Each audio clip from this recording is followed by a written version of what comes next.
The fog lay thick across London that evening, sticking to the lamplight and swallowing sound, as if the city itself held its breath. Even the clip-clop of horse hooves on the stone street seemed quiet, muffled beneath the heavy blanket of smoke and mist. I'd long since grown used to the strange atmospheres that marked the beginning of our strangest adventures. Yet on that particular night, I felt an unshakable sense of worry. It was as though the city whispered in tones too quiet for the ear, yet too strong for the mind to ignore. That whisper, I would later learn, had a name.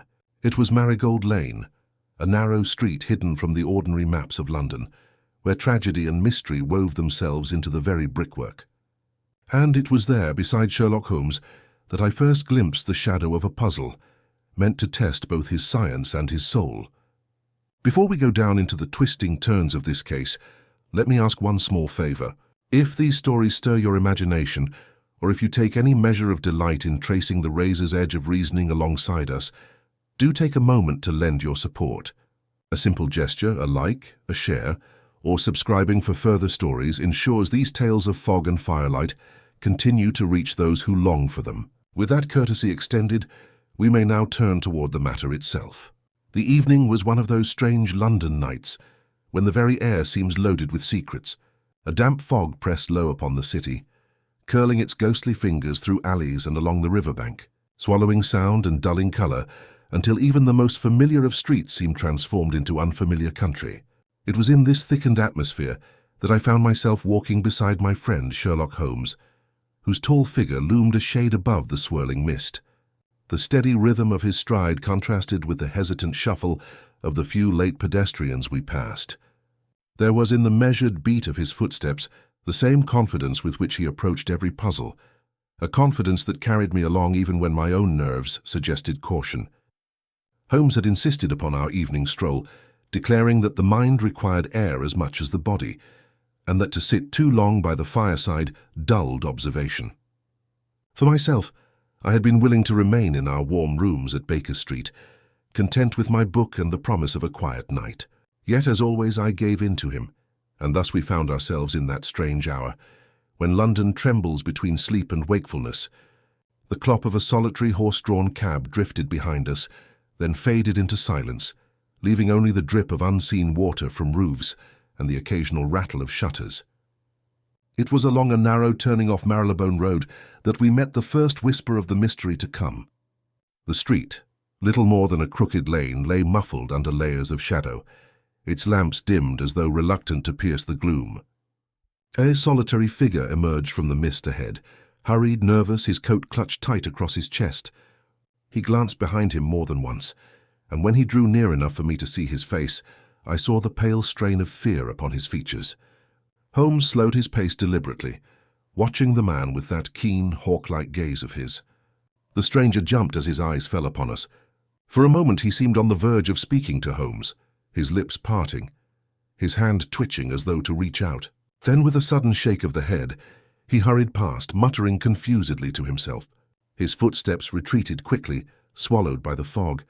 I turned to Holmes, who stood quite still, watching after him with narrowed eyes. "You noticed his face, Watson?"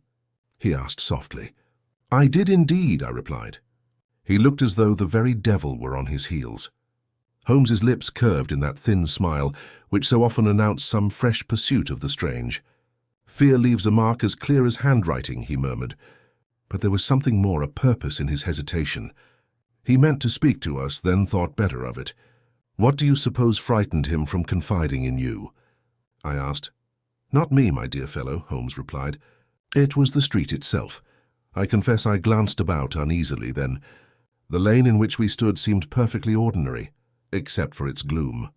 Yet as Holmes lit his lantern and cast its narrow beam upon the worn cobbles, I felt a strange tightening at my throat. The silence was too complete, the shadows too pressing. Even the fog seemed to hang more thickly here than in the surrounding streets. A name written in faded paint upon the nearest corner caught the light. It read Marigold Lane. The name struck me as curious, for there was nothing of brightness or bloom in the place. Holmes stopped suddenly, his keen eyes fixed upon the ground. I followed his light and saw what he had observed, a faint scattering of petals, shriveled and damp, pressed against the stone by recent moisture. They were indeed marigold petals, though what they were doing in such a place was beyond my understanding. "Remarkable," Holmes muttered. He touched one lightly with his gloved finger, then rose. "There are traces of someone who paused here, Watson. The angle of these petals suggests they were carried, perhaps in a pocketbook or bag, and spilled in haste. The man we saw, yes, it is entirely possible they were his. But what meaning could such flowers hold?" I asked. "That," Holmes said quietly, "is the question which shall determine whether Marigold Lane is merely a name or a code." We stayed but a moment longer, for the atmosphere grew heavy, and the cold cut through even our thick coats.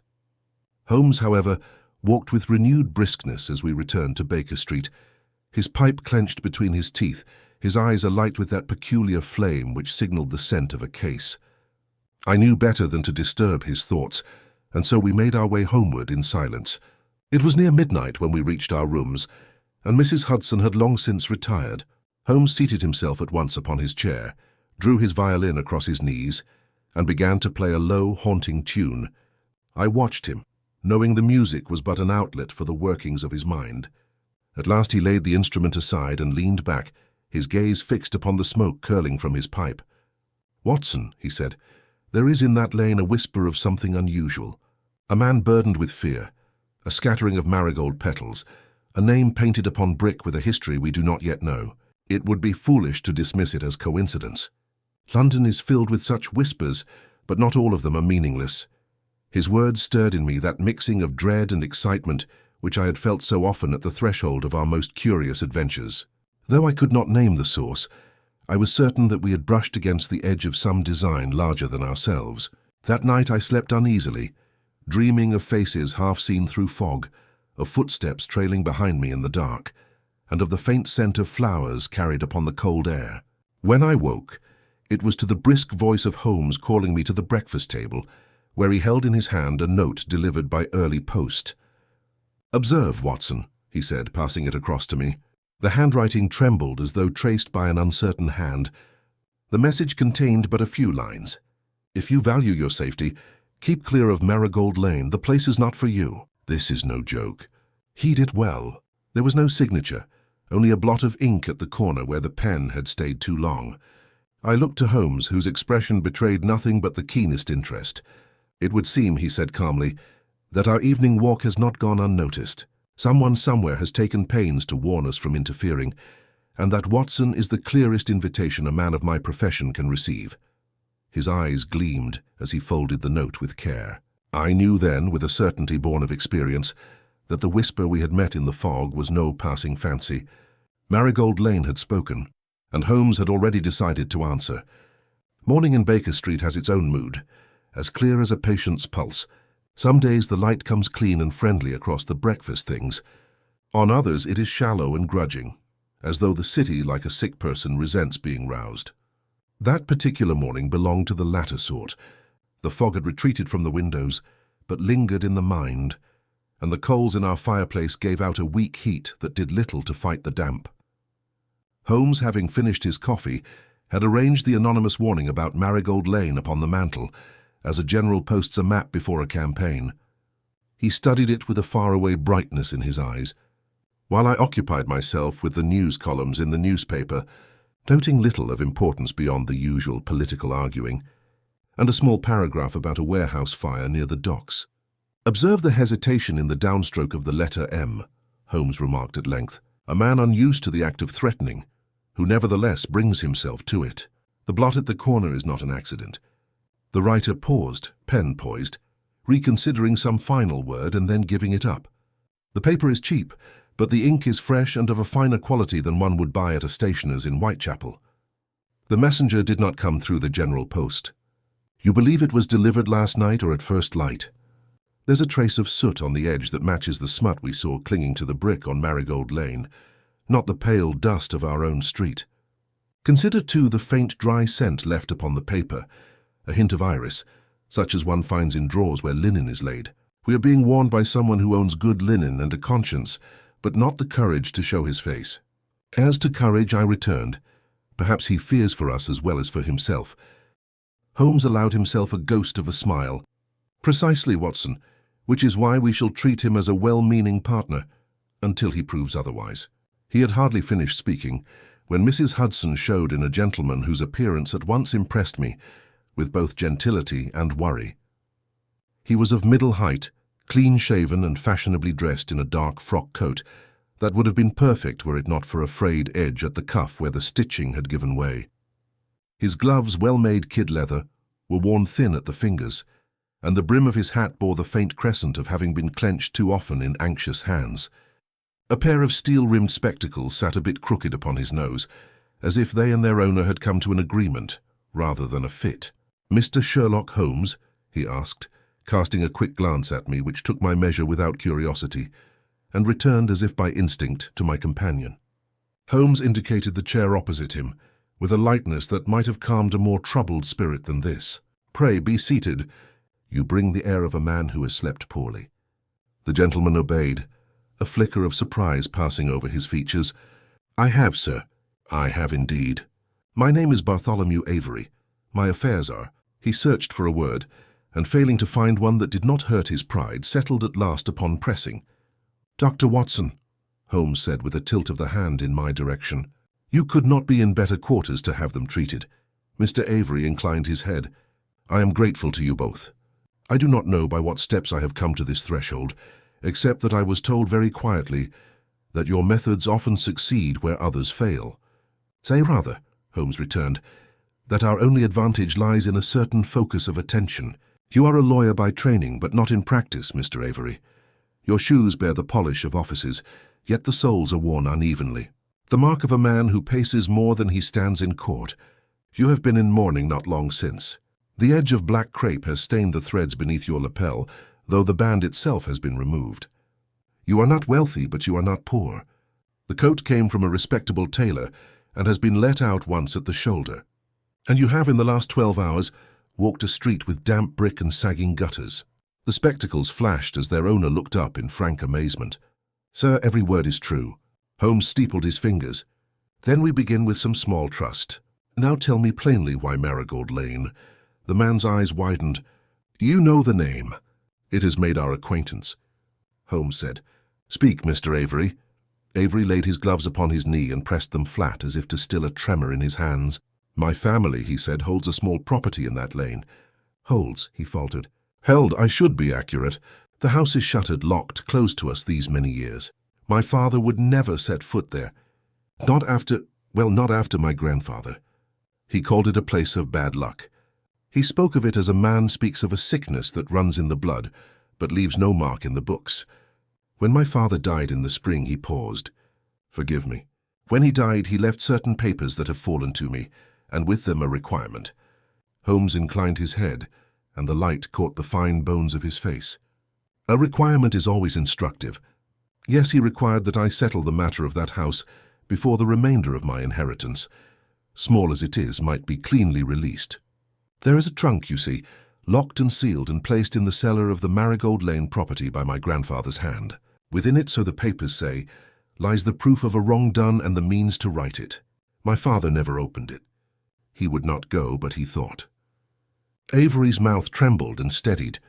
He thought the sin might end with me if I had the courage to seek the truth. Holmes's gaze sharpened. "What sin does your father indicate?" "That," Avery said hoarsely, "is what I do not know. The papers speak in roundabout ways, a matter of honor, and there must be witness such phrases as these. But they also record, Doctor, you will forgive an unscientific turn of mind. They record misfortune in a pattern that chills me. Disappearances among those who lodged there at various times. Servants who left without notice or wages. An uncle, my father's younger brother, who fell ill and died after sleeping one night beneath that roof, always quietly, always with some believable secondary cause. Yet the shadow returns to that house. My mother would not enter it when she lived. She would cross herself, though we are not of that faith." Holmes rose with that unhurried grace which makes even the smallest movements of his person seem important. He went to the window and drew back the curtain with 2 fingers. Outside, the street maintained its usual composure. Errand boys, a cart driver's cry, the distant clatter of a cab springing over a rut. He let the cloth fall and turned back to us. "Why come now?" Avery wet his lips. "Because a man followed me last night. I decided to consult you, Mr. Holmes.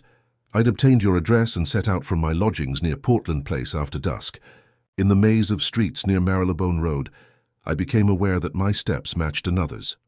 When I turned into a narrow lane, his voice lowered. Marigold Lane, I saw him. The same man we observed, I said before I could check myself. Avery blinked. You saw. Then you know he is slight, badly dressed for the cold. Her nervous habit of worrying the seam of his coat, as if something hidden there pricked his fingers. He did not speak to me. He watched, and when I set my foot upon the stones at the head of the lane, I thought I heard a whisper. I cannot say where it came from. Whether it was the wind or some person hidden, I cannot say, but the word he looked down at his hands, the word was go. No more. Holmes took up the warning note from the mantel and held it lightly by one corner and then this by early post. Avery's composure broke, and for an instant I saw the pale, desperate figure we had met in the fog. I do not claim to be a brave man, Mr. Holmes, yet I am not a coward. I will go where reason tells me, but if there is a history of cruelty attached to my family's name, if the trunk in that cellar contains the proof, then I must bring it to light. Only tell me how to proceed. Holmes's reply was instant. We proceed together. Avery exhaled, a sound part relief, part dread. You will go to the house this afternoon, Holmes said. Daylight will serve us well enough for a first look. Doctor, if you will, bring your service revolver. I would rather carry a tool we do not require than require a tool we do not carry. Mr. Avery, you will get the keys. The keys? Yes. He fumbled at his inner pocket and produced a small bundle of iron attached to a frayed ribbon.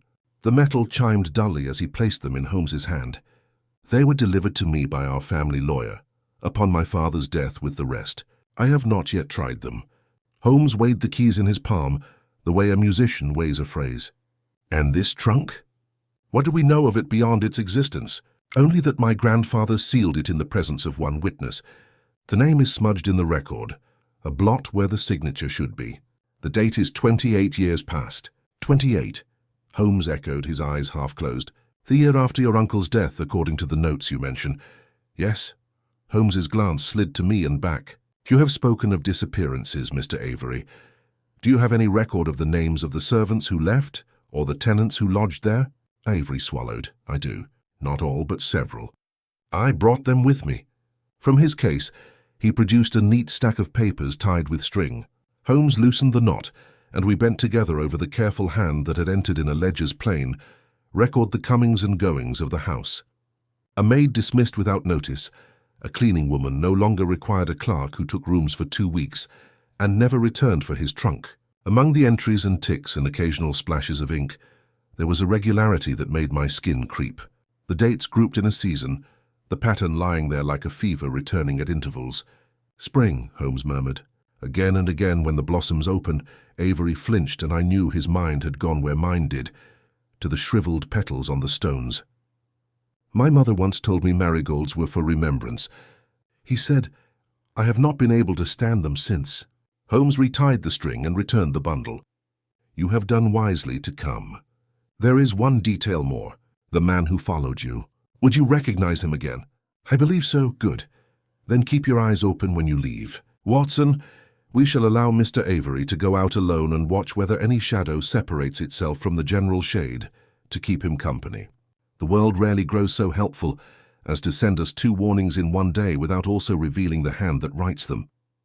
Avery rose. Gratitude and fear fought upon his features. Gratitude won if only by a line. I shall return at 2 with a cab.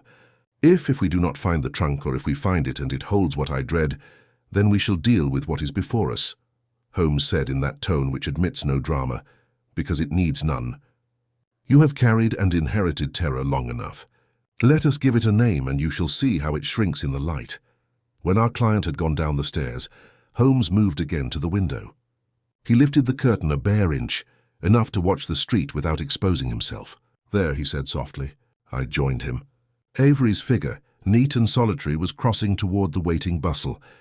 On the far pavement, half sheltered by a newsboy stall, stood a man in a coat several sizes too large.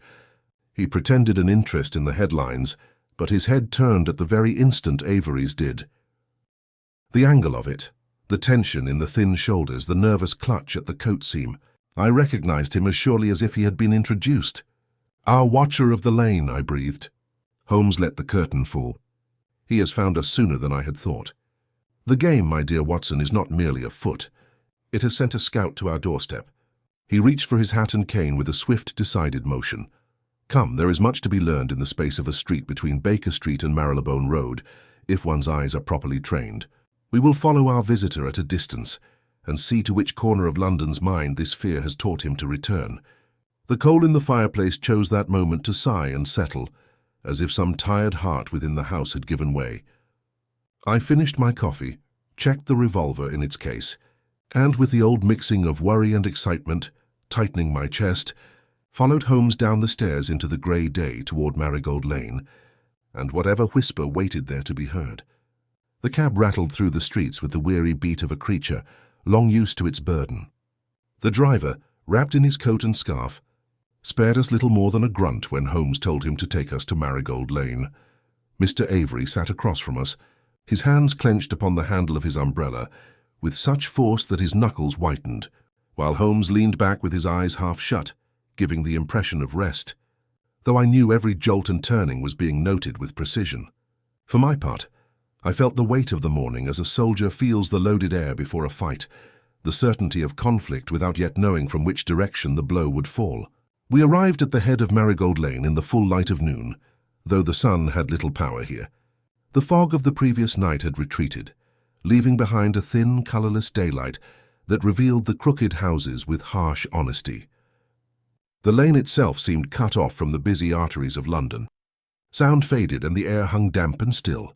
At its centre, behind iron railings that had rusted into ugly patterns, stood the Avery property. Its shutters were fastened, its windows dulled with the grime of years, and ivy clung stubbornly to the brick like a parasite, unwilling to let go of its host.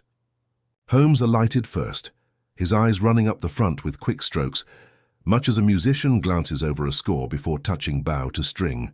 Avery followed, producing the ring of keys with a tremor. The iron gates screeched faintly as he opened them, and the three of us entered the narrow path that led to the front door. Here the air seemed to thicken once more, as if the house exhaled a breath of disuse. Holmes accepted the keys and tried them in turn, his face as calm as though he were opening his own rooms. The lock gave way with a reluctant groan, and we stepped across the threshold into an atmosphere of chill abandonment. The air was stale, heavy with the scent of dust and faint mildew. Yet beneath it all there lingered a strange note, faint, sweet and dry, like the memory of flowers pressed too long in a closed book. Avery shuddered audibly. The entrance hall bore the marks of a respectable house fallen into decay. A threadbare carpet clung to the stairs. The wallpaper peeled in places, and a fine film of dust lay over every surface. Holmes produced a small lantern from his pocket, lit it, and its glow drew long shadows that seemed reluctant to leave. We moved cautiously from room to room. A parlour with covered furniture, a dining room where the table remained set with dishes for two, as though waiting for guests who had never arrived. A study with shelves sagging under the weight of neglected books. It was not mere emptiness that disturbed me, but the impression of life stopped mid-motion, as if the house had expected its people to return within the hour and had waited ever since. Holmes paused often to examine details invisible to my eye. The trace of scuff marks upon a hearthstone, the faint outline where a picture had once hung upon the wall, the pattern of dust disturbed upon a windowsill. His silence was complete, his face focused, and I knew better than to intrude with guesses. At length he went up the staircase, and we followed. The upper floor consisted of several bedrooms, their beds stripped and their curtains drawn. But in one of them, at the far end of the passage, we met the first true oddity. The door stood fastened not by a lock, but by heavy nails driven crudely across it, in a pattern of deliberate sealing. 3 iron nails at the top, 3 at the bottom, 3 at the centre, as though someone had sought not merely to close the room, but to confine it. Holmes halted, his lantern casting a pale glow across the wood. "Observe, Watson," he said softly. "This is no work of a carpenter's habit. The nails differ in age, some rusted, some more recent. The room has been sealed more than once." Avery's breath quickened. "That must be it. The trunk. My father spoke of a room barred against entry. He said it was forbidden." Holmes crouched, his long fingers tracing the wood. "A forbidden room is a magnet to truth. We shall see what it hides." From his pocket, he produced a small set of tools, and with a precision more like surgery than breaking in, he pried away the nails one by one. The sound of the metal giving under his work echoed strangely through the silent house. When the last came free, he straightened, and with a nod to Avery placed his hand upon the door. The hinges creaked as it swung inward. A draught of stale air came out, carrying with it a chill that made me draw my coat tighter. We stepped into a chamber of surprising plainness. The walls were bare, except for faint discolorations where pictures once hung. The floor was of rough boards, and in the center stood a single object, a heavy trunk of dark oak bound with iron. Its surface was scored and stained, its lock thick with age, and about its base, scattered as though by some forgotten ritual, lay withered petals of marigold. Avery made a low cry and stepped back. There it is, just as my father said. Holmes approached the trunk with the respect of a priest at an altar.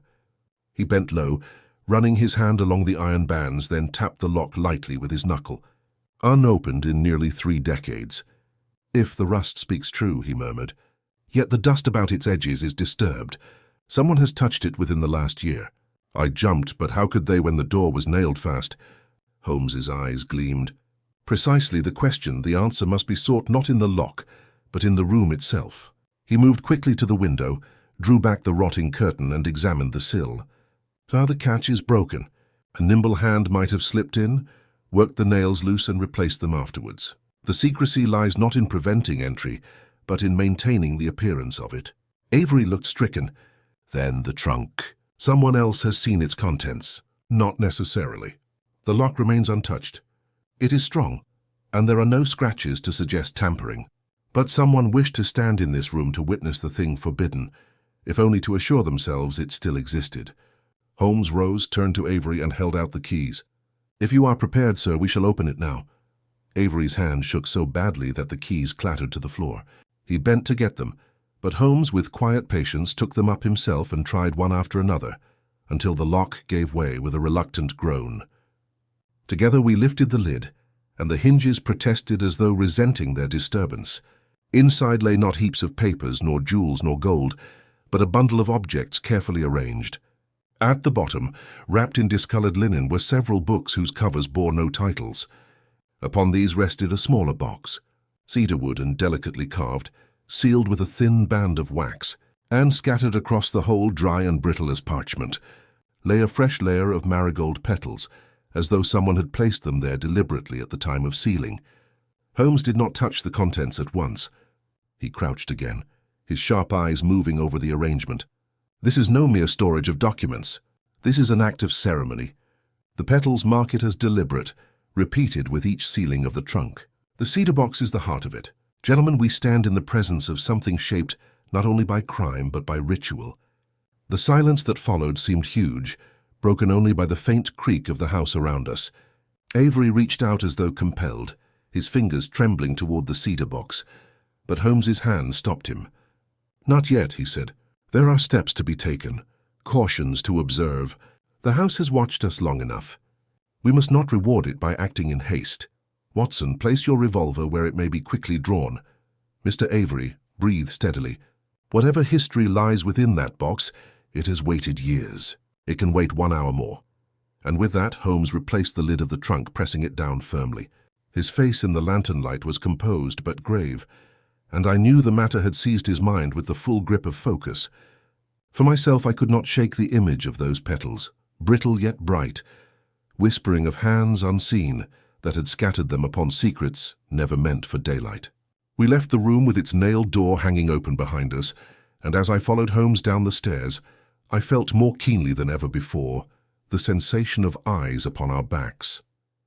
The afternoon light had faded into that uncertain half-gloom which London knows too well when the lamps are not yet lit, and the streets wear the paleness of twilight.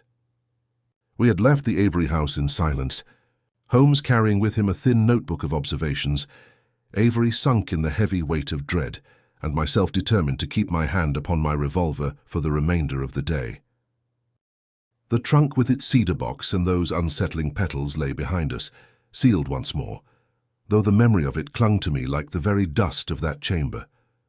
We had not walked far along the crooked descent of Marigold Lane, when Holmes, without changing his stride, murmured in that tone which permitted no argument, "We are not alone. Keep your eyes forward, Watson. A man thin in the shoulders remains 20 paces behind us. My heart gave a leap, but I obeyed, resisting the natural urge to turn. The same watcher as before, I asked under my breath. Without doubt, his walk is uneven, the right foot dragging a bit as though from an old injury, that rhythm I heard upon the pavement last night. Holmes drew his cane through his fingers, as though adjusting his grip. He thinks himself hidden, but the fog does not entirely favor him. He carries his coat too close. His posture betrays attention. Avery, hearing this, stumbled. Holmes's hand upon his arm steadied him. Walk as if you had observed nothing, Mr. Avery. Fear is the signal he waits for. If you betray it, he will vanish. We must coax him to show his purpose.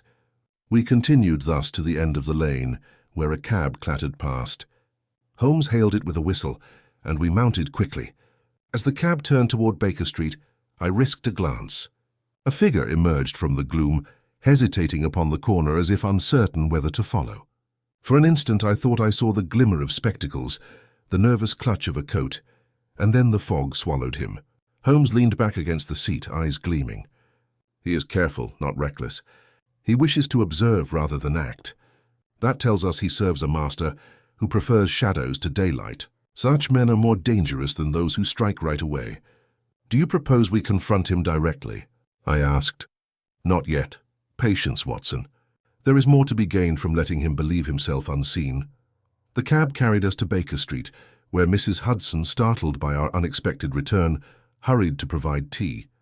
Avery declined refreshment, his nerves too unsettled, while Holmes took only a single cup which he left half-drained upon the mantel. He paced the sitting room, his fingers drumming upon his chin. The watcher is no stranger to Avery, Holmes declared at last. His hesitation, his attempt to speak to us in the fog. This is not the manner of a hired killer. He is drawn to Marigold Lane by something older, something tangled with the family itself. Avery shook his head, bewildered. I know no such man. Our circle has ever been small. My father kept few friends. My grandfather fewer still. If he is connected to us, it must be through those dark papers I barely understand. Holmes stopped before him, his gaze piercing. Then we shall force him into the light. Watson, do you recall the broken window catch upon the locked room? Perfectly. Someone has entered since the last nailing. That someone may be our watcher. He fears discovery, yet cannot keep himself from returning. There is a magnet in that trunk which draws him back. We shall provide him opportunity while we observe. Holmes arranged the plan with sharp efficiency. We would return to Marigold Lane after dusk, when the lamps shone weakly and the city's pulse slowed. Avery would remain within sight of the house, pretending to leave while Holmes and I hid ourselves to watch. If the man entered, we would learn his manner, and if fortune favored, his identity. So it was that, as the evening bells rang, we once more found ourselves in the shadowed confines of that heavy street. Holmes chose a position in a recessed doorway opposite the house, the darkness hiding us entirely. Avery, with visible reluctance, walked to the end of the lane and turned as if to leave. The street fell silent, except for the drip of rain from the roofs. Minutes passed with painful slowness. Then from the gloom the figure emerged. He was exactly as before, slight, poorly dressed, coat clutched tight, his face pale and strained beneath the lamplight. He paused before the Avery gates, casting anxious glances about, then slipped within with the sneaky haste of one too practiced in hiding. Holmes touched my arm, and together we stole across the lane, our steps noiseless upon the damp stones. The front door creaked faintly, and the watcher vanished inside. We followed as far as the threshold, and Holmes, producing his lantern, held it low so its beam caught the dust upon the floor. "Note, Watson," he whispered. "He walks directly to the stair. He does not hesitate. He knows his way." We went up cautiously. The faint glow of a candle ahead betrayed his presence. Reaching the upper passage, we saw him in the doorway of the locked room. The nails had been replaced hastily, yet he tore them away now with nervous strength. His breath came fast, his shoulders heaving. For a moment he stood, framed against the gloom of the chamber, then entered and fell to his knees before the trunk. Holmes motioned me back into the shadows. We watched as the man pressed his hands against the lid, his fingers tracing the iron bands as though touching something sacred. He did not attempt the lock, nor did he seek to carry it away. Instead, he bowed his head over it, and I heard, though faintly, the sound of sobbing. Avery, unable to restrain himself, made a low sound. The man jumped violently, turned, and the candlelight struck his face. It was a thin face marked by weariness and hunger, yet there was a clear refinement in the set of his jaw, in the line of his nose. The spectacles glinted as his eyes widened. He staggered backward, his lips parting as if to speak, but no words emerged. Then, with a sudden cry, he put out the candle and fled past us with a speed born of desperation. We gave chase, but the darkness and his knowledge of the house favored him. By the time we reached the street, he had vanished into the fog, leaving only the echo of his flight. Holmes stood in the lane, breathing hard yet composed, his eyes searching the mist. "He knows the house," Holmes said. "More, he reveres the trunk. That was no thief, Watson, but a repentant person. We have seen the shadow of guilt." Avery leaned against the railings, his face ashen. "Did you see his features? There was something of my own blood in them. Could it be?" Holmes placed a hand upon his shoulder. "We shall not guess until we have proof. But I tell you this, the trunk contains not only your inheritance, but the measure of a life destroyed, and the man who watched you carries the weight of that destruction. We must uncover the tie before he makes his next move." The fog closed about us, and in its folds I felt again that curious whisper, as though Marigold Lane itself mocked us with knowledge held back. The following morning dawned bleak and grey, the sort of London day where the sky is no more than a slab of grey stone pressed upon the city. A damp drizzle clung to the panes of our sitting-room windows, blurring the outlines of passing cabs and muffling the cries of the newspaper boys. Holmes sat at the table, long fingers drumming upon the wood in a rhythm as precise as the ticking of the clock. Before him lay his notes from the previous night's watch, the thin figure with spectacles, the reverent attitude toward the trunk, the sobbing that had seemed to pour from some wound deeper than crime alone. Avery, who had returned to Baker Street with us and passed the night in a guest room, hovered by the fire, his eyes restless, his frame weary with sleeplessness. I had just begun to pour the morning's second cup of coffee when the bell rang sharply below. Mrs. Hudson's steps followed upon the stair, and in another moment she entered, carrying a telegram upon a tray. Holmes took it with that curious alertness he reserved for such messages, his eyes scanning the envelope before his fingers even broke the seal. He unfolded the slip, and as he read, his lips curved into that thin, razor-edged smile, which told me at once the case had changed its ground. "Watson," he said, handing the telegram across to me, "to observe how a shadow chooses to reveal itself." The message was brief, the letters jagged as though struck in haste. "You meddle where none invited. The house on Marigold Lane is a tomb best left sealed. Persist and you will join its silence. This is your first and last warning." It was unsigned, of course, though at the corner I noted a curious symbol, a triangle pressed faintly into the paper, perhaps from some heavy stamp or faulty press at the office. The hand was not hand at all, but the clipped uniformity of a telegraph machine. Yet there was threat in the sparseness. Holmes's eyes glittered as he lit his pipe. A telegram is a tool of both hiding and revealing. Hiding in that its mechanical form masks the hand. Revealing in that it must be sent, and the place of sending betrays closeness. "You mean to trace it?" I asked. "Precisely. There are only 3 offices within reach of Marigold Lane at such an hour. By the time the rain clears, we shall know at which counter our enemy stood, and perhaps whose trembling hand delivered the words." He turned to Avery. "Take heart, sir. Threats are the language of the desperate, not the powerful. A man secure in his control strikes silently. Only when he fears exposure does he cry out." Avery swallowed, but some color returned to his cheeks. "Then you believe he fears us already?"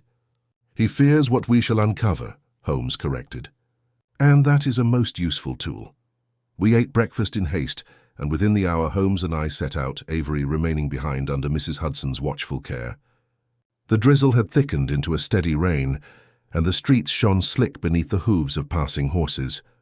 We made first for the nearest telegraph office, a cramped chamber off the Euston Road, where Holmes asked with the politeness of an old customer. The clerk, a weary fellow with ink-stained fingers, produced the log of messages sent the previous evening. Holmes's long finger traced the columns until it paused. There he murmured, "A message to Baker Street, time-stamped not an hour after our meeting in the house. Paid in coin, no return address." He leaned close and his sharp eye caught the faint mark of a stamp upon the slip, a triangle pressed as though by a ring. The other two offices produced no such entry. Holmes pocketed his notebook, satisfaction playing across his features.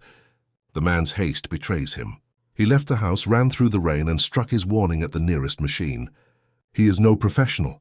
He acts on impulse, though driven by some stronger will. We returned to Baker Street, where Avery waited for us with clear anxiety. Holmes told the discovery in few precise words, then placed the telegram beside the warning note of 2 days past. Side by side they made a curious pair, the one trembling with personal fear, the other abrupt and mechanical. Two voices, Holmes observed. One seeks to protect, the other to threaten. Both circle the same trunk, the same family. There is a harmony and contradiction, Watson, and I believe the melody will soon declare itself. Even as he spoke, there came a sharp knock upon our door. Mrs. Hudson entered once more, this time with a second telegram. Holmes snatched it up with the eagerness of a hound at scent. His brows rose as he read, and he passed it to me without comment. Do not trust the one who warns. His hands are as stained as those he fears. The truth lies beneath the petals. Ask of the year 1857, a friend. The words chilled me more than the first. It was no open threat, but a whisper of betrayal, a seed of suspicion sown in fertile soil. I looked to Holmes, who was pacing with rapid strides, his pipe sending clouds into the air. 2 telegrams in a single morning, he muttered. The first warns us away. The second pushes us onward. Both unsigned, yet both linked to Marigold Lane. Observe the skill, Watson. While one hand waves a stick, the other offers a key. The year 1857. Yes, that may prove of singular importance. Do you suppose both come from the same source? I asked. Holmes paused, his gaze piercing. When a play grows complicated, the hand of a single author is often more likely than the coincidence of two. But let us not leap to conclusion. Instead, let us ask, what occurred in the Avery family in 1857? Avery Pale confessed that he knew little of that period. His grandfather had kept his affairs close, and the family had spoken only in hints of some trouble that year. Trouble quickly buried, but as Holmes drew from him fragments, a sudden sale of property, a servant dismissed, a younger brother who disappeared abroad without explanation, it became clear that 1857 was a wound in the family history. Watson, Holmes said gravely, we are upon the track of a secret nursed for nearly half a century. Secrets of such age ferment. They do not fade, and now they force themselves upon us with the urgency of those who know their time grows short. The fire crackled as we sat in thoughtful silence. Outside, the rain continued its endless pattern itself, seemed to muffle the revelation. Yet within that dim sitting room, I felt the case had entered upon its most dangerous turn. Holmes at last spoke, his voice low but strong. Tonight we return to Marigold Lane. We shall not wait for the watcher or his telegrams. We shall open the cedar box and with it the year 1857. The words settled upon me with a weight of fate. For in that moment I knew, whether through telegram, trunk, or whispered lane, the truth would not be denied much longer. By the following morning, the mood in Baker Street was a tight wire. Holmes, who had passed much of the night with his violin pressed against his shoulder in restless melodies, now sat hunched at the table, his pen scratching furiously across paper as he mapped the sequences of events. Avery, worn from sleeplessness, hovered near the hearth like a ghost unwilling to leave. I had made several attempts at conversation, but had been met with little more than nods or distracted murmurs. It was clear that the telegrams, with their mixed threats and half-promises, had drawn the case into waters deeper than Holmes alone was willing to navigate without additional bearings. At length he flung down his pen and declared, "This has grown too large for the quiet methods of Baker Street. It is time we admit an old ally, though he may sneer and stumble at the threshold." I needed no explanation. "Inspector Lestrade." "The very one," Holmes replied, already reaching for his coat.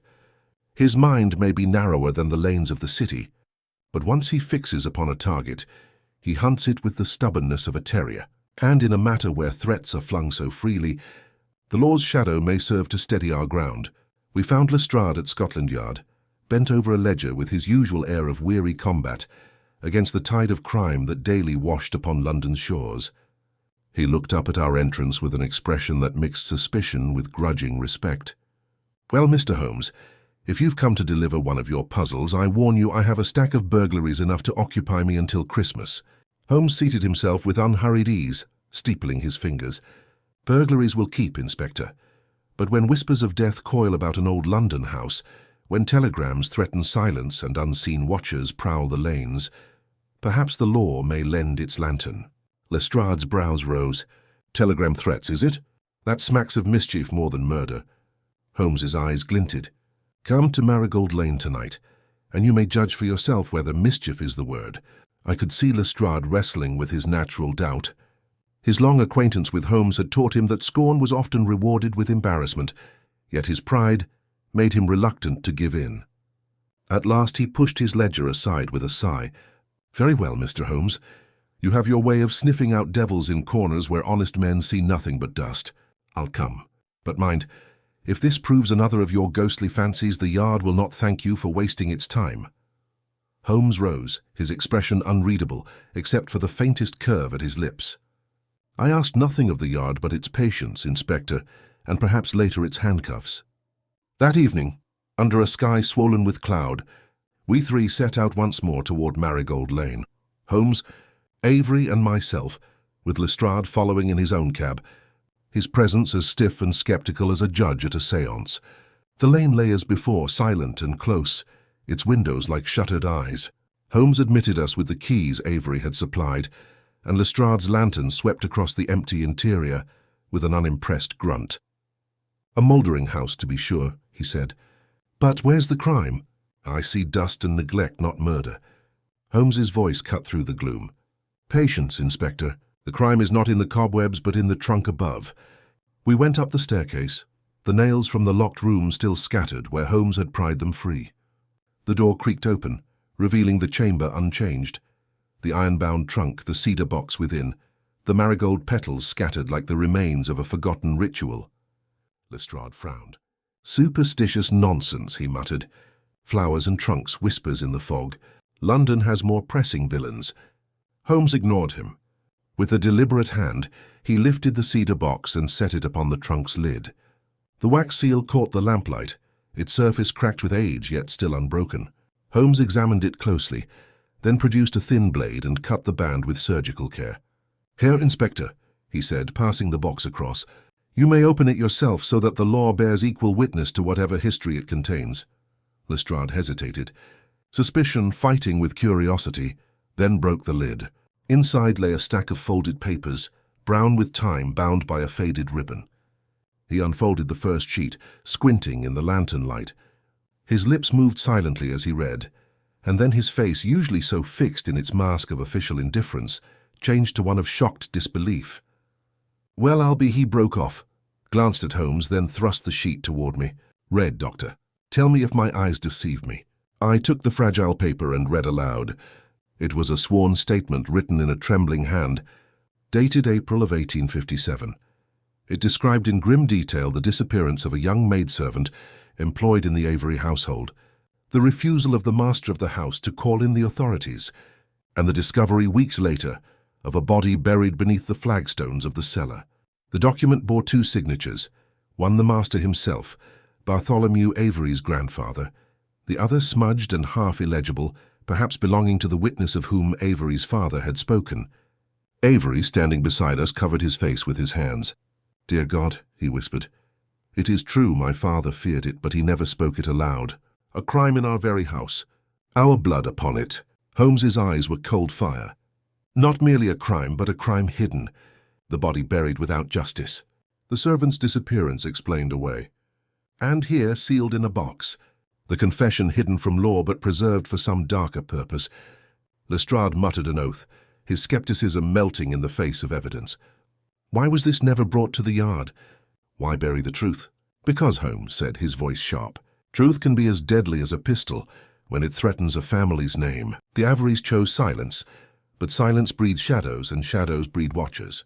Our thin visitor wept over this trunk, not as a thief, but as one bound by guilt. Perhaps the very witness whose smudged hand appears here. A sudden creak below startled us all. Holmes raised a hand for silence. From the hall beneath came the sound of cautious footsteps, then a pause as though the intruder listened.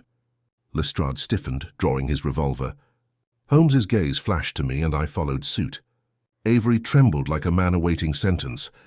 The steps resumed, going up slowly, quietly toward the room where we stood. Holmes's eyes gleamed with anticipation. "Now, Inspector," he murmured, "you shall see whether superstition haunts Marigold Lane, or something far more human." The doorknob turned. The figure of the thin man, spectacles glinting, coat clutched desperately about him, appeared in the threshold. His eyes widened at the sight of us, and he froze as if struck by lightning. For an instant silence reigned. The law, the detective, the heir, and the haunted intruder, all bound by the weight of the secret that lay upon the trunk.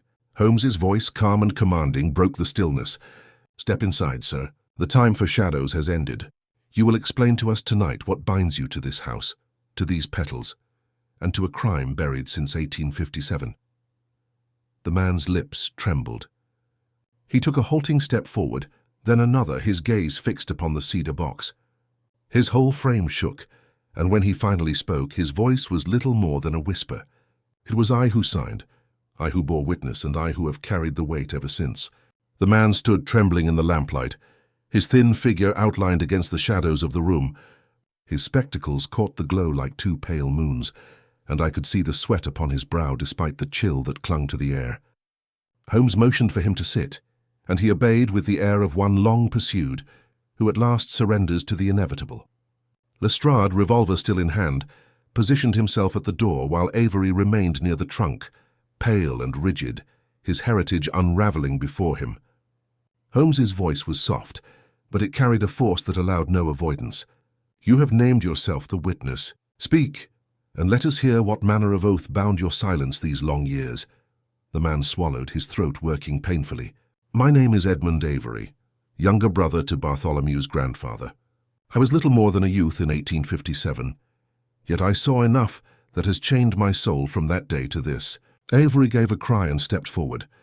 "My great-uncle. But, sir, you were thought dead. My father spoke of a brother who vanished abroad." Edmund raised a shaking hand. "Vanished?" "Yes, for it was safer to vanish than to stay. I signed the witness paper. I saw what had been done to the girl, and I could not bear the thought of scandal consuming the family. Your grandfather commanded my silence. He bound me with guilt and secrecy.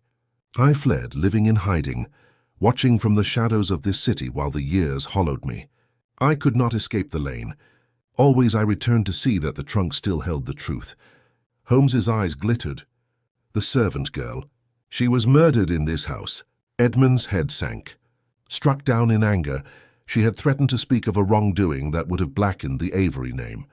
Your grandfather silenced her, and I, coward that I was, helped to lower her body into the cellar earth. He swore he would keep the papers locked, that the truth might sleep with him. I signed as witness, though I knew it was damnation. Since then I have carried the burden. A silence followed so heavy I could hear the faint hiss of the lantern. Avery stared at his uncle, as if the floor had opened beneath him. And so the curse upon our house was no superstition, but crime, human crime. Holmes spoke again with that keen edge of pity he reserved for the rare souls crushed by circumstance. "You haunted the lane not as an enemy, but as a repentant person. Yet others knew, did they not? The telegrams, the threats, those were not your hand." Edmund shuddered. "No, there is another. He found me in my poverty, drew from me the fragments of my tale. He swore he would help that the truth should be revealed. Yet he twisted it, made of it a weapon for extortion. It is he who sends the telegrams, he who shadows you. Now I tried to warn you away, for I feared what his malice might drive him to." Lestrade stepped forward sharply. "A name, man. Give us a name." But Edmund shook his head, despair etched into every line of his face. "I do not know it." He came masked in the fog, his voice disguised. He pressed me for details, for dates, for signs. Then he vanished into the night, leaving me chained tighter than before. I thought to silence my conscience by warning you away. Yet when I saw you enter the house, I could not keep from following. My blood dragged me back. Holmes paced slowly, his hand clasped behind him. So the lineage vanishes, not by superstition, but by silence. A servant girl vanishes into earth. A younger brother vanishes into exile. A reputation vanishes behind nailed doors and cedar boxes. And now the living heir stands before us, half destroyed by shadows of his forefathers. Guess, Watson, you see the true inheritance of Marigold Lane, not wealth nor property, but a legacy of disappearance. Avery's voice, strained, broke in. If this is true, then my family is stained beyond redemption. What am I to do, Mr. Holmes? Shall I hand over these papers, expose my blood to scandal, give every Avery to disgrace? Holmes stopped before him, his gaze like a scalpel. Better the wound cleansed than the poison hidden. The law may punish the dead less than it punishes the living, but conscience spares neither, and until the secret is named, the extortioner holds you enslaved. It is silence that has fed this curse, not truth. Lestrade, though, remained more practical. And what of this accomplice? This masked schemer, if he has the knowledge, he'll not rest until he squeezes every coin from it. We must draw him out. Holmes inclined his head. He will come again. The telegrams are bait. The threats are means to drive us into rash action. But now we hold the box, the confession, and the witness. The advantage shifts to us.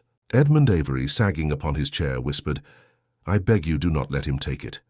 He spoke of selling the truth to the papers, printing our shame in the newspaper for every eye to gawk upon. Better I had died before that day comes. Holmes's expression softened only a fraction. "Take courage, sir. You have carried the weight in secret for near 40 years. You shall not carry it alone another day. The law stands here in the person of Inspector Lestrade, and as for the unseen hand, I intend to let him write his own name in the very act of reaching for the trunk." We left the house in silence, the cedar box carefully carried by Holmes. The fog outside curled thick once more, swallowing the lane behind us. Avery walked like a man half-dazed, while his uncle stumbled, leaning heavily upon my arm as though every step dragged at chains unseen. Lestrade followed grimly, the papers tucked inside his coat. That night at Baker Street, as the coals glowed low and the city's carriages faded to a few scattered wheels, Holmes spread the documents upon the table. His fingers tapped thoughtfully over the faded ink.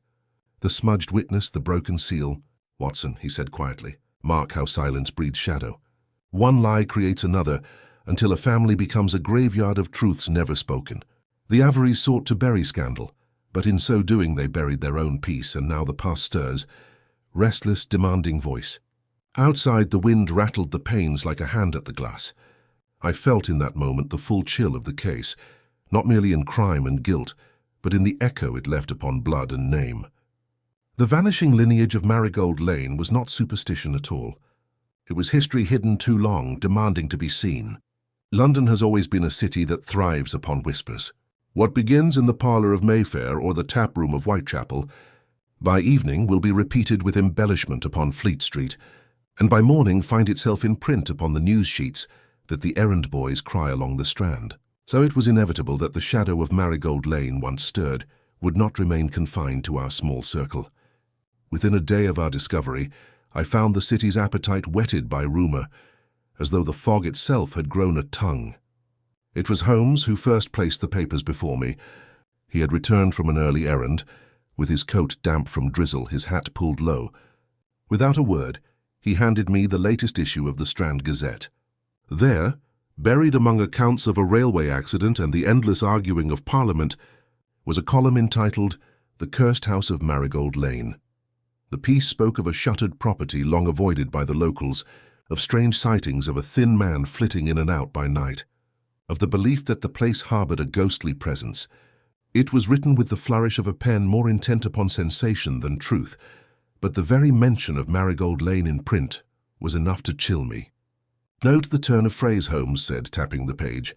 "Here, a house whose silence conceals a history too dreadful to bear the light of day. That is no invention of a journalist's imagination. It is the echo of our cedar box. Someone has spoken. You think Edmund's confessor, the extortioner, has leaked this?" I asked. Holmes inclined his head. "It is the simplest explanation. He seeks to stir the city's appetite, to make the Averys vulnerable, so that when his demands come, they strike against a wall already weakened by suspicion. Observe how carefully he blends fact with fancy. The house, the thin watcher, the notion of a dreadful history. He does not name the crime, but he prepares the ground." Avery, who sat in our parlour with a face drawn tighter by every hour, groaned aloud. "Then it has begun. Already my family is dragged through the mud. By tomorrow the story will spread, and every whisper will multiply until there is nothing left of our name." Holmes's eyes fixed on him. "Better a name stripped by rumour than strangled by silence. But do not despair. This publicity is as much an opportunity as a danger. It draws our enemy into the open. For the moment he can no longer act in darkness. He must reveal his hand. As if to prove Holmes's words, further reports followed quickly. By the next evening, 2 other papers carried versions of the tale, one with wild drawings of a ghostly maiden haunting the lane, another with hints of cult rites practiced in the house. Everywhere I turned, the name Marigold Lane seemed to spring from the lips of cabmen, clerks, and street sellers alike. Even the patients at my surgery muttered of it, asking whether I, as Holmes's friend, had heard tell of the curse. Holmes bore the storm with his usual composure, though I could see the tight line of concentration in his brow. He sat long into the nights, comparing the phrasing of the articles, tracing the subtle repetitions of certain words. Silence, inheritance, witness, as if each were a fingerprint betraying its author. At length he snapped one of the papers closed and declared, "The same pen guides them all, Watson. Though they appear under different editors, the core phrases are identical. Our enemy is either the writer himself or has bought his tongue. And note the escalation. First a whisper, then a headline, now a hint of scandal tied to a family name not yet revealed. Tomorrow it will be revealed outright." He drives the tale like a coachman whipping tired horses. Lestrade, who had taken to visiting us daily now, frowned over the articles. "If this fellow intends extortion, he's a fool. The Yard will have him for libel before he can collect a penny." Holmes shook his head. "You misjudge him, Inspector. He does not care for pennies. He seeks to break the Averys, to see their name rotted beyond repair, perhaps to avenge some past wrong. Extortion is the mask, but not the face." During these days, Edmund Avery remained under our protection, his hollow eyes following Holmes like a man desperate for absolution.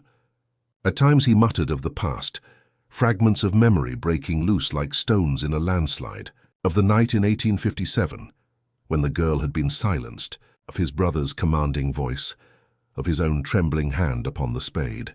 I pitied him deeply, though my medical eye could see the toll of guilt etched upon his body. One evening, as rain lashed against the windows, Holmes gathered us all. He laid the cedar box upon the table. Its papers spread like relics of a fallen faith. "Gentlemen," he said, "the matter has left the shadows. The city already speaks of Marigold Lane. Our enemy, emboldened, will act quickly. I predict within 2 nights he will attempt to seize these documents, for without them he cannot prove his tale. We shall provide him the opportunity under our observation." Avery started. "You would use my family's shame as bait." Holmes's gaze was steady. "Better bait than bondage. Once he shows himself, we may seize him and end this game. Until then we are at his mercy, and the city's appetite grows by the hour." It was settled. Holmes devised his plan with usual precision. The box would be returned to the shuttered house, placed once more upon the trunk while we hid ourselves within. Lestrade would bring careful assistance from the Yard, though only those he trusted completely. Edmund, though reluctant, agreed to accompany us, for Holmes judged the sight of him essential to draw the intruder forth. That night I could barely sleep. The city seemed alive with whispers. The cries of the newsboys beneath my window carried not merely words but omens. I dreamed of marigold petals falling endlessly through the fog, each one bearing a name, a face, a vanished life. Thus the stage was set. The house, the papers, the watchers in their hiding place. London's rumours had swelled into a tide, and the next wave promised revelation. The night chosen for Holmes's design was raw and gusty, with the moon hidden by clouds, and the wind rattling through the alleys like a chorus of whispers. We set out in 2s, Holmes and myself first, Lestrade following carefully with 2 plain-clothed officers he trusted, and behind us Edmund and young Bartholomew Avery, who walked as though to the gallows. The city's noises dulled as we neared Marigold Lane, until once again that strange hush wrapped us. The house loomed in its usual silence, windows blind, doors stubborn with age, a place too long sealed against life. Inside, by Holmes's orders, we left all but 1 lantern unlit. The cedar box was restored to the trunk in the locked room, and Edmund placed his trembling hand upon it, as though to complete the appearance of secrecy disturbed. Then we withdrew, Holmes guiding us down the stair and into the chill cavern of the cellar, where the smell of damp earth and old stone pressed upon the senses. It was a low chamber, its ceiling crossed by beams darkened with age, the floor uneven flagstones worn by generations of feet. Holmes arranged us with care. Lestrade and his men near the stair, Avery close by me, Edmund against the far wall while he himself moved quietly about, examining the stones with that uncanny precision of his eye. "Note, Watson," he murmured, tapping one slab with his cane. "The faint sinking here, the surface has sunk, though the surrounding stones are level. This is no mere settling of the house. Something lies beneath." Avery shuddered, but before he could speak, the creak of the upper boards froze us all into silence. Footsteps, slow, deliberate, crossed the hall above. A pause, and then the faint rasp of a door, and the boards groaned again. Our trap was sprung. Holmes put out the lantern with a swift motion, plunging us into blackness, relieved only by a thin shaft of moonlight that filtered through a crack in the shuttered window. We waited, every breath held.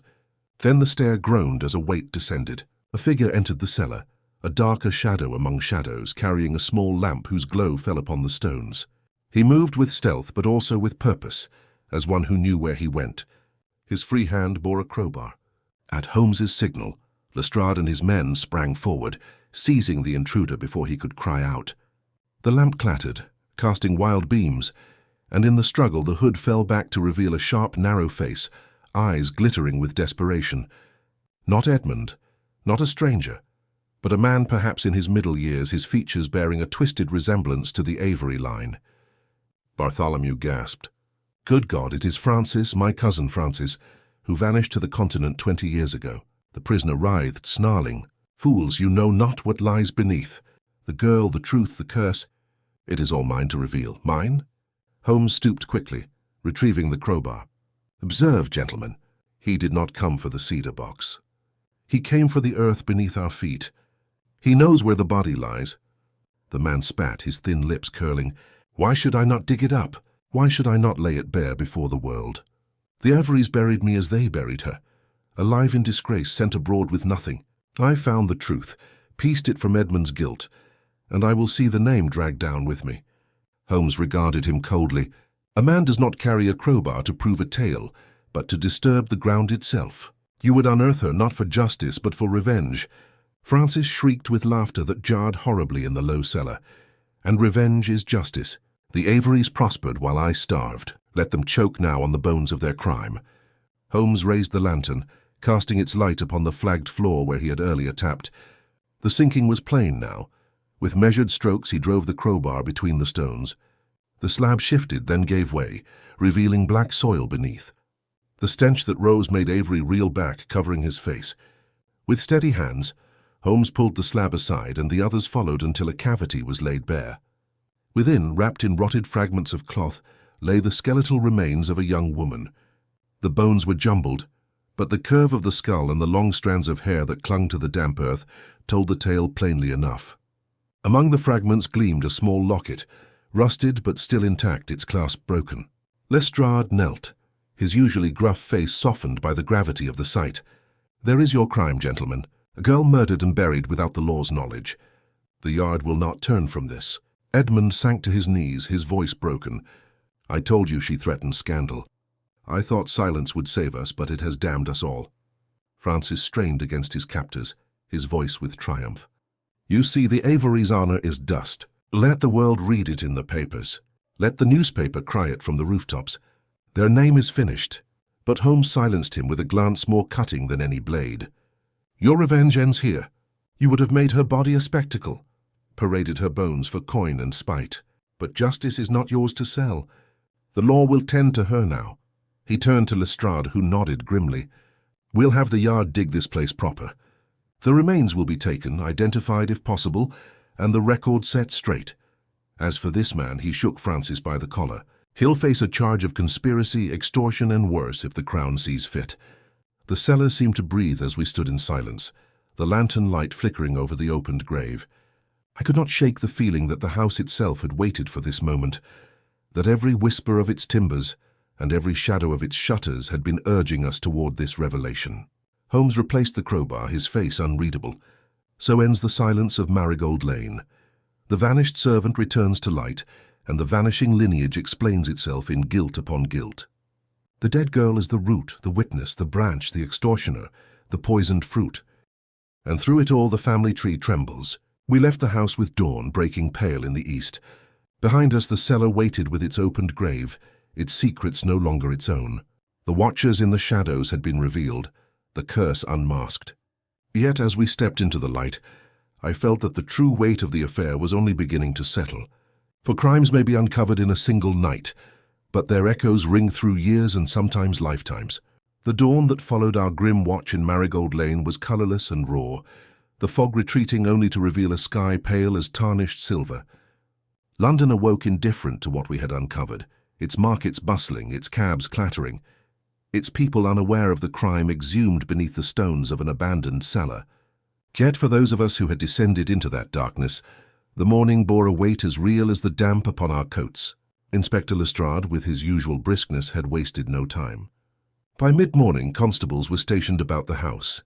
Workmen pried open the remainder of the floor, and the remains of the unfortunate girl were carefully removed. A coroner's examination was set in motion, though after so many years only her locket offered a chance of identity. Still, the law had claimed her at last. Whatever her name, she was no longer a secret buried by the silence of men. Francis Avery, thin and fevered, was taken in chains to the yard. He had raved during his arrest, a flood of bitterness spilling from him as though a dam had burst. No amount of restraint could quiet the venom he hurled at his family, at society, at the very fabric of the city that had, in his eyes, worked together in his ruin. Yet beneath his frenzy, there lingered the cold satisfaction of a man who, though bound, believed he had won by dragging others down with him.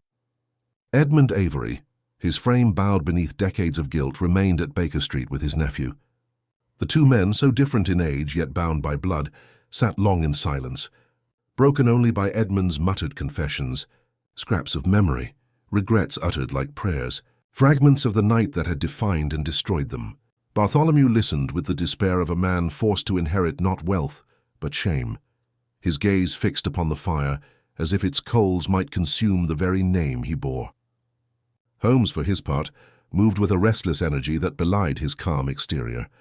He sorted the papers from the cedar box, catalogued them with careful precision, and delivered them to Lestrade for safekeeping. Yet I knew that his mind lingered upon the deeper questions the case raised, the motives buried beneath silence, the nature of guilt and vengeance, the strange persistence of secrets across generations. It was not until evening that he spoke at length, when the house had grown quiet, and only the ticking of the clock and the occasional crack of the fire broke the stillness. "Watson," he said, his voice low, "this affair has been less a matter of reasoning than of revelation. The facts presented themselves with barely any effort of mine. First in the petals, then in the trunk, then in the man who watched. What we have done is not so much discovery as excavation. We have lifted the stones of silence, and beneath them found the bones of truth." "You understate your role, Holmes," I protested. "Without your guidance, without your insistence that we return to that house, the crime would still lie hidden. It was your reasoning that unmasked Francis, your foresight that trapped him." He waved a hand impatiently, perhaps. "But tell me, my friend, was the greater culprit Francis with his crowbar, or the silence that fed upon this family for 40 years? The Averys hid one crime and in so doing invited 100 more? Suspicion, guilt, blackmail, the ruin of reputations, the torment of consciences. Silence, Watson, is the most ruthless accomplice of all." I could not deny the truth of his words. Edmund Avery's hollow eyes and Francis's venomous raving were evidence enough of the poisoned silence bruise. Yet I saw also the weight upon Holmes himself. He spoke not with triumph, but with the somber tone of one who has peered too long into the abyss of human frailty. That night Edmund at last unburdened himself fully. He confessed in broken sentences the details of the maid's death, a quarrel overheard, a blow struck in anger, her threat to expose the wrongdoing, and the swift, terrible decision to hide her body. He spoke of his complicity, of how his elder brother had commanded his silence, of the document he had signed with shaking hand.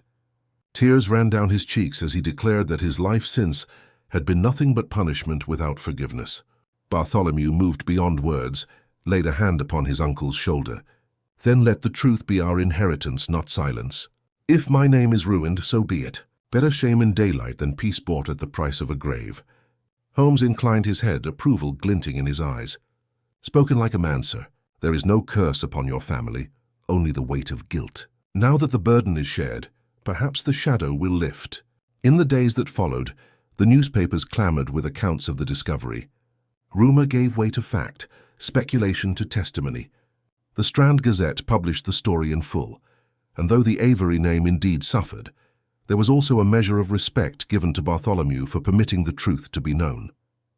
Francis was committed to trial. Edmund, though spared the dock by the mercy of years and bad health, lived out his remaining days in quiet hiding. The shadow at last lessened. For Holmes, the case closed without flourish. He made no boast, no public declaration, no triumphant display of reasoning. Instead, he retreated into his violin, into his pipe, into the silence of his own thoughts. Only once did he speak of Marigold Lane again, and it was to me alone as we walked together upon a fog-bound evening. "Watson," he said softly, "do you recall the whisper we heard that first night in the lane, that strange, inexplicable sense of a voice carried upon the fog?" "I do," I replied. It seemed then like fancy. Perhaps it was, he mused, or perhaps it was the city itself, weary of silence, urging us toward revelation. There are whispers in London that no man hears yet, which press upon the senses until someone at last gives them voice. We gave voice to Marigold Lane, but how many other lanes, other houses hide their own whispers still? I had no answer. We walked on through the fog, the gas lamps glimmering dimly, the wheels of cabs echoing hollowly upon the stones, and though Holmes's words were characteristically austere, I felt in them a melancholy I'd rarely known in him. For myself, I can say only this. Whenever I pass a narrow street where the lamps burn low and the fog curls thick, I remember the petals scattered on the stones, the trunk sealed with marigolds, the watcher's haunted eyes, and I wonder how many whispers drift upon the London fog, waiting for the ear of Sherlock Holmes.